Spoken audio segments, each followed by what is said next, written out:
ഇനിയിപ്പോൾ അധികം സമയമില്ല, മണിക്കൂറുകൾ മാത്രമേ ബീഹാറിന്റെ ജനവിധി മനസ്സിലാകാൻ സമയമുള്ളൂ.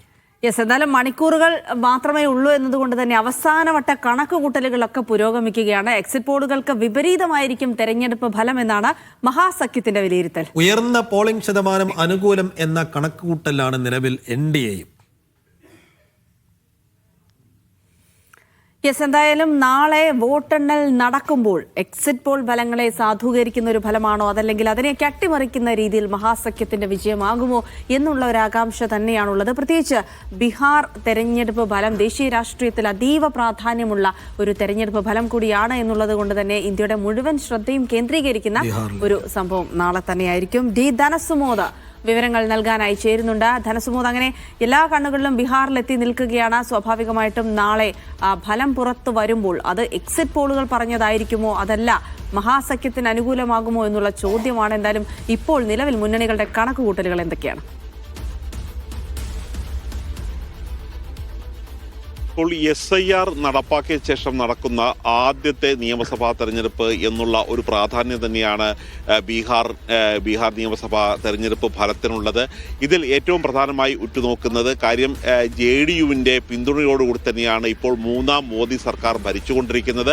അതുകൊണ്ട് സ്വാഭാവികമായും അവർക്ക് ഭൂരിപക്ഷം കിട്ടിയാൽ നേരത്തെ മഹാരാഷ്ട്രയിൽ സംഭവിച്ചതുപോലെ തന്നെ അന്നത്തെ മുഖ്യമന്ത്രിയെ പിന്നീട് ഉപമുഖ്യമന്ത്രിയാക്കിയതുപോലെ നിതീഷിനെ മാറ്റില്ല എന്ന് തന്നെയാണ് NDA പറയുന്നത്. പക്ഷേ ഇന്ത്യ സഖ്യം പറയുന്നത് ഇത്തരത്തിലുള്ള എക്സിറ്റ് പോൾ ഫലങ്ങളെല്ലാം തെറ്റാണ്, ഇനി ഫലം വരാൻ നിങ്ങൾ യഥാർത്ഥ ഫലത്തിന് വേണ്ടി കാത്തിരിക്കുമെന്നാണ്. കാര്യം ആദ്യത്തെ 8 എക്സിറ്റ് പോളുകൾ വന്നു കഴിഞ്ഞപ്പോൾ അതിൽ 7ഉം NDA സർക്കാർ രൂപീകരിക്കും എന്ന് തന്നെയാണ് പറയുന്നത്. പക്ഷേ ആക്സിസുമായി ഇന്ത്യ ഇന്നലെ പുറത്തുവിട്ട എക്സിറ്റ് പോൾ ഫലത്തിൽ അവർ ചൂണ്ടിക്കാണിച്ചിരിക്കുന്നത് NDA സർക്കാർ രൂപീകരിക്കുമെങ്കിൽ പോലും ഏറ്റവും വലിയ ഒറ്റകക്ഷിയായി മാറാൻ പോകുന്നത് RJD ആണ് എന്നുള്ളത് തന്നെയാണ്. അത് തന്നെയാണ് ഇപ്പോൾ കാര്യം നേരത്തെ ഉണ്ടായിരുന്ന ഫലത്തേക്കാളും വലിയ വ്യത്യസ്തമായ ഒരു ഫലമാണ് ഈ ആക്സിസുമായി ഇന്ത്യ ടുഡേയുമായി ചേർന്ന് നടത്തിയ ഒരു സർവേയിൽ ഉണ്ടായിരിക്കുന്നത്.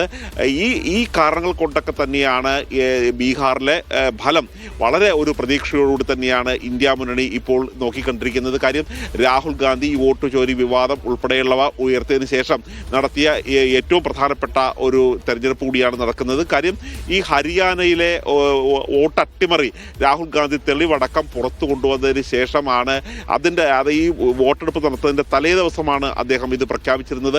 അതുകൊണ്ട് തന്നെ ഈ ഹൈഡ്രജൻ ബോംബ് ഇതിൻ്റെ ഒരു പ്രത്യാഘാതം ഈ ബീഹാർ തെരഞ്ഞെടുപ്പിൽ ഉണ്ടാകും എന്ന് തന്നെയാണ് അറിയുന്നത്, രാഷ്ട്രീയ നിരീക്ഷകർ കരുതുന്നത്.